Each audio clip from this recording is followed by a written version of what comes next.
मी पुष्पलता गुरव. आपण पाहत आहात ज्ञानराज टीव्ही मराठी. पाहूया त्याच्या काही ठळक घडामोडी. सहकारी व्ही.एच. पाटील सर, त्याचबरोबर आजचे सत्कार मूर्ती अनिल पाटील सर, माझे classmate Ghatke sir, Mahavir Pandurang Salunkhe high school junior college Manerajuri, या ठिकाणी सरपंच काका यांनी बऱ्याच वेळेला मला अधूनमधून मार्गदर्शन केलं. माझ्या आजारपणामध्ये सहानुभूतीपूर्वक चौकशी सरपंच साहेबांनी केली, त्याबद्दल मी सुरुवातीला त्यांना इथे थोडंसं त्यांचा आभार आणि धन्यवाद मानतो. या स्कूल कमिटीचे किंवा त्याचबरोबर प्रशांत माळी, कॉम्रेड्स हनुमंतराव कोळे, त्याचबरोबर या ठिकाणी उपस्थित असणारे माझे मार्गदर्शक धनाभाऊ किंवा धनजी काका, B R. Patil sir, Prashant Mali, A S. Pawar sir, D T. Jadhav sir, B B. Patil sir, Manjarde हायस्कूलचे मुख्याध्यापक प्राचार्य होरे सर, माझे इथले प्राचार्य की ज्यांच्या जागेवरती मी आलो नदाब सर, त्याचबरोबर मसळ्याहून आलेले DR. Patil sir, Hankare sir, माझे मित्र पवार सर, रमेश पवार सर, त्याचबरोबर स्कूल कमिटीचे अध्यक्ष 1 नंबर शाळा किशोर पाटील सर, माझे सर्व म्हणजे मार्गदर्शक आणखी एक Gurav sir, B B. Gurav sir, त्याचबरोबर बन्नी सर आहेत, अफरा सर. मनेराजुरी या ठिकाणी अत्यंत प्रतिकूल परिस्थिती होती. मनेराजुरीला जाण्यासाठी साधा रस्ता होता, गाडीवाट होती, कुठलाही डांबरी रस्ता नव्हता.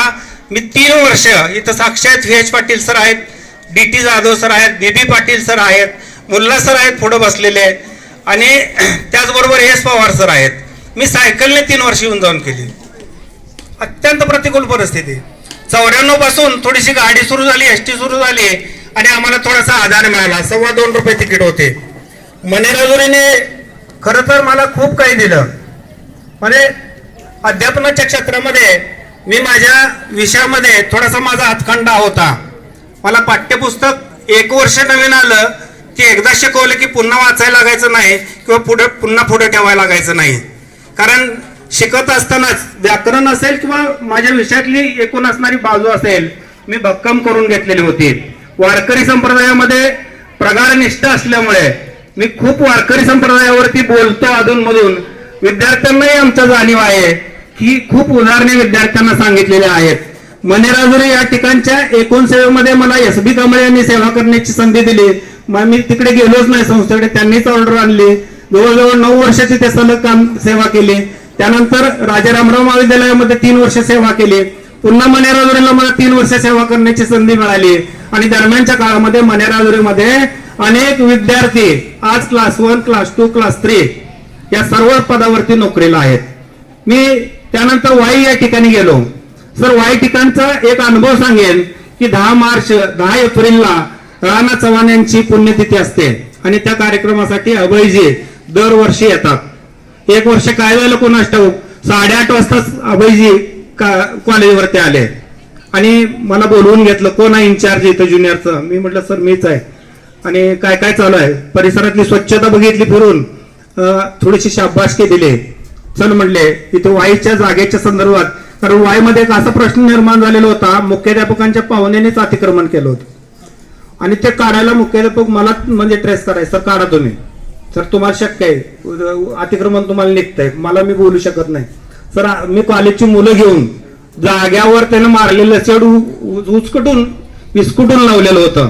परत त्या अतिक्रमण करणाऱ्याने 6.5 एकर वाई शहरामध्ये जागा आहे, खूप मोठ्या किमतीच्या आहे. अभयजी आल्यानंतर खूप चर्चा झाली विविध विषयावरती. माझ्या आयुष्यातला मी तो क्षण कधी विसरू शकत नाही.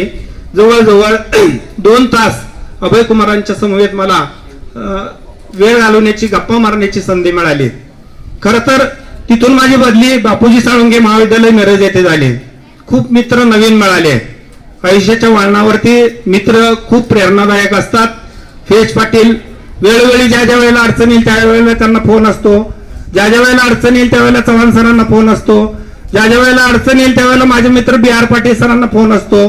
आणि मग या मी कुठलीही शंका आली मनात की पहिल्यांदा माझ्यापेक्षा वडीलधाऱ्यांच्या कानावर घालतो की जेणेकरून मला काय मिळते, त्यामधून एक दिशा मिळते. खरं तर 16 जुलै 2024ला नेमकं संस्थेत काय काय चर्चा झाली मला वाटतं हेच पाटील सरांना माहित आहे आणि चव्हाण सरांना माहित आहे, बी आर पाटील सरांना माहित आहे की कुठून काय झालं कोणास ठाऊक. मला फोन आला, बी आर पाटील सरांचा फोन आला, दिलं तर डफळापूर घ्यायचा, अन्यथा कुठलीही शाखा घ्यायची नाही. आणि मग इथे आलं, त्यांची काय आपसात चर्चा झाली, सांगितलं तुम्हाला जायला लागेल, जावा. सुरेश पाटलांचा फोन आला, तुझी ऑर्डर तयार आहे, तू फक्त गप बस, ऑर्डर आल्यानंतर तिथनं रेल्वे हो आणि हजर हो. चव्हाण सरांना फोन केला, चव्हाण सर म्हणले ठीक आहे, दिले तुम्हाला, जावा.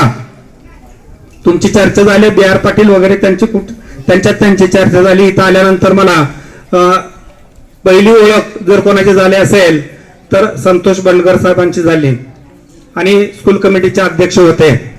मी आल्यानंतर मला वाटतं मी सगळ्या स्टाफला मी धन्यवाद देईन. मला त्यांनी समजावून घेतलं. 32 वर्ष ज्युनियर कॉलेजला काम केलेल्या माणसाला हायस्कूलच्या माणसांनी एवढं जवळ घेतलं, एवढं खांद्यावर घेतलं की मी आयुष्यभर यांच्यावरून कधीही विसरू शकत नाही. विद्यार्थ्यांनी मला खूप मान सन्मान दिला. खरं तर मी साधेपणाने त्यांच्यात मिसळतो, त्यांच्या अडीअडचणी जाणतो. इथे आल्यानंतर मी संतोषी चर्चा केली, खूप समस्या मला दिसायला लागल्या, खूप अडचणी होत्या. मी पहिलीच मीटिंग घेतली आणि सांगितलं की मला इथे थोडंसं बाह्यांग बघायचं आहे आणि तुम्ही तेवढं अंतरंग बघा. स्टाफने होकार दिला आणि तो कटाक्षाने पाळला. NMSच्या संदर्भात असेल, स्पर्धा परीक्षेच्या शिष्यवृत्तीच्या संदर्भात असेल, विद्यार्थ्यांच्या गुणवत्ता वाढीच्या उपक्रमाच्या संदर्भात असेल, मी पहिल्या मीटिंग मधून मी विद्यार्थ्यांच्या एकूण हिताच्या अनेक बाबी स्टाफ समोर ठेवल्या आणि त्या स्टाफने मला कुठल्याही प्रकारचा भेदभाव न करता मला सांगितले, सर तुम्ही अजिबात चिंता करू नका, आम्हाला या अडचणी आहेत तेवढ्या दूर करा. आणि मग संतोष भाऊंना सांगितले आपल्याला पिण्याच्या पाण्याची व्यवस्था करायची आहे. इथे आलेले होते, इथूनच आम्ही कारखान्यावर गेलो, जोशी साहेबांना भेटलो आणि जोशी साहेबांनी पहिल्या फेरीमध्ये त्यांनी होकार दिला, दुसऱ्या फेरीमध्ये त्यांनी आम्हाला आरो वॉटर बसवून दिलं. हळूहळू एक समस्या. खर तर इथे शिस्तीची खूप मोठी अडचण होती. सर्व गावकऱ्यांना मी धन्यवाद देईन, मला खूप चांगलं सहकार्य गावकऱ्यांनी केलेलं आहे. कारण राम मंदिरकरचं गेट बंद करण्यामध्ये कुठल्याही म्हणजे एक धाडसाचं काम होतं, कुणीही आडेवेडे घेतले नाहीत. राम मंदिरचं गेट बंद केल्यामुळे विद्यार्थ्यांना शिस्त आणणं शक्य झालं, विद्यार्थ्याच्या गुणवत्तेत मला उपक्रम राबवणं शक्य झालं, कारण एक प्रकारची शिस्त आली. आणि मग मी एक थोडासा उपक्रम राबवला. एकदा 9:30ला पोरग 10ला आत घेतलं की 5 शिवाय बाहेर सोडायचं नाही. काही होऊ दे, कुणाचाही फोन येऊ दे, पालक आल्यानंतर पालकांचं रजिस्टर वेगळं ठेवलं, मुलांना जायचं असेल तर मुलांचं रजिस्टर वेगळं ठेवलं. त्यामुळे मुलांना काय वाटू लागलं की इथे आता आपल्याला अभ्यासाशिवाय गत्यंतर नाही. दरम्यानच्या काळात एक 4-6 महिने बऱ्यापैकी आम्ही कामामध्ये ग्रीप घेतलेले होते. अनपेक्षितपणे माझं 1 जुलै 25ला बायपास ऑपरेशन झालं. गाडी थांबते का काय अशी स्थिती निर्माण झालेली होती. पण स्टाफ मधले असणारे माझे सहकारी आहेत, त्यांनी एवढं कणखरपणे, मी कुणालाही सांगितलं होतं, आमच्या चिरंजीवने 2-3 कॉल बघितलेले होते. आता कोणी पप्पाला फोन केलेले होते. ऑपरेशन झाल्यानंतर पहिला फोन मला वाटते चव्हाण सरांना केलेला होता, ऑपरेशन सक्सेस झालेलं आहे सर, काळजी नसावी. त्यानंतर जे जवळचे सगळे मित्र होते, मला वाटतं गोटू शिंदेचा एक फोन आलेला होता, त्यांना सांगितलं असं असं झालेलं आहे, रात्री पप्पांना बेळगावला आणलेलं, ऑपरेशन झालेलं आहे आणि व्यवस्थित झालेलं आहे. सगळ्यांचे फोन आले, सगळ्यांना चिरंजीवनीच उत्तरे दिली. माझ्याकडे एक 6-7 दिवस फोन नव्हता. मलाही माहित नव्हतं, तिथं नेऊन ऍडमिट केलंय, माझ्या ऑपरेशनची तयारी चालू आहे, माझं ऑपरेशन आहे, झालंय सक्सेस. या सगळ्या क्रिया अतिशय मी यामधून बाहेर पडलो. या विद्यार्थ्यांच्या आणि या इथल्या असणाऱ्या स्टाफच्या आणि इथं असणाऱ्या उपस्थित असणाऱ्या सर्व लोकांच्या प्रेरणेमुळे मी एक मोठ्या संकटावर मात करू शकलो. ही माझं एक अत्यंत अनुभवाचं, स्वतःच्या अनुभवाचं उदाहरण आहे की मी खरं तर या संस्कार केंद्रामध्ये हजर झाल्यानंतर विद्यार्थ्यांच्या दृष्टीने कसे उपक्रम राबवता येतील. मी कॉलेजचं जरी असलो तरी माध्यमिकला 27 वर्ष अटॅच होतो, 27 वर्ष हायस्कूल अटॅच ज्युनियरला काम केलंय आणि त्यामुळे हायस्कूल जवळने पाहिलेली होती, मुलं पाहिलेली होती. मनेरावरील असताना हायस्कूललाही तास घेतलेले होते, सरांना कल्पना आहे त्याची. आणि मग काम करीत असताना हायस्कूलच्या विद्यार्थ्यांना 5वी 6वीच्या 7वीच्या निष्पाप विद्यार्थ्यांच्या मध्ये थोडंसं रमायच्या दृष्टीने मी हा एकूण असणारा संस्थेने मला जी संधी दिली ती मी कधीही विसरू शकणार नाही. बरीच वर्ष या ठिकाणी मी काम करत आहे. 1998 ला सुरुवातीला मी या ठिकाणी इथं काम करण्यासाठी आलो. 2 वर्ष इथं फक्त आपण काम करायचं आणि नंतर पुढं मिरजेकडे कुठतर आपलं जायचं असं डोक्यात काहीतरी कल्पना होती. पण त्या 2 वर्षात 2 तप कधी उलटून गेली हे काही कळलं नाही. आणि इथं आल्यानंतर बरीच स्थित्यंतर बघितली, बरेच विद्यार्थी पाहिले. 2 बिल्डिंग मध्ये काम करण्याची संधी या ठिकाणी मला इथं मिळाली. सुरुवातीचा समोरचा जो भाग आहे तिथं या ठिकाणी मी रुजू झालो आणि तिथेही काम करायला सुरुवात केली. त्याच्यानंतर मग त्या इमारतीमध्ये असणारे काही अडचणी प्रश्न हे लक्षात घेऊन आदरणीय चव्हाण सरांच्या मार्गदर्शनाखाली नवी बिल्डिंग या ठिकाणी सुरू करण्याचं नियोजित झालं. हे करत असताना अनेक प्रकारच्या अडचणी प्रश्न समस्या उद्भवल्या. त्या सर्व प्रश्नांना सामोरं जात सहकार्यांना मदत करत या ठिकाणी मी माझी ही 2 तप अत्यंत चांगल्या प्रकारे पूर्ण केली. या कामामध्ये मला संस्थेने या ठिकाणी संधी दिली म्हणूनच मी हे सर्व बरंचसं काही अनुभवू शकलो किंवा करू शकलो. त्याचबरोबर इथले ग्रामस्थ, इथली माणसं, इथली माझी विद्यार्थी मंडळी यांनी सर्वांनी खूप प्रेम दिलं, खूप आत्मीयता दिली, खूप सहकार्य केलं. त्याच्याचमुळे त्या ठिकाणी अनेक प्रकारच्या अशा समस्यांना सामोरं आम्ही जाऊ लागलो. मी काय फारसा नामोल्लेख करत नाही या सगळ्या गोष्टींचा, पण सर्वांनी खूप प्रेम दिलं, संस्थेनं संधी दिली, प्रेम दिलं, म्हणूनच मी इथपर्यंत उभा राहिलो आणि माझ्या भवितव्यासाठी मला जे काही साध्य करता यायचं ते केलं मी. या सर्वांचा मी ऋणी आहेच. तेव्हा फार मी काही शब्द न बोलता आपण सर्वांनी दिलेलं प्रेम, संस्थेने दिलेलं प्रेम, संस्थेने दिलेली संधी, या सर्वांशी मी नेहमी या सर्वांचं मी ऋणी राहीन.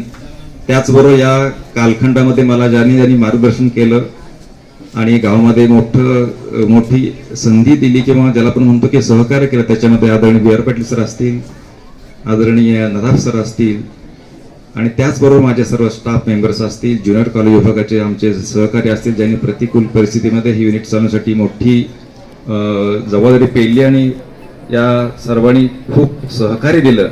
त्याचमुळं हे सगळं काम करायची मला संधी या ठिकाणी मिळाली. पुनश्च एकदा सर्वांचं मी हार्दिक आभार मानतो, सर्वांचं ऋण व्यक्त करतो.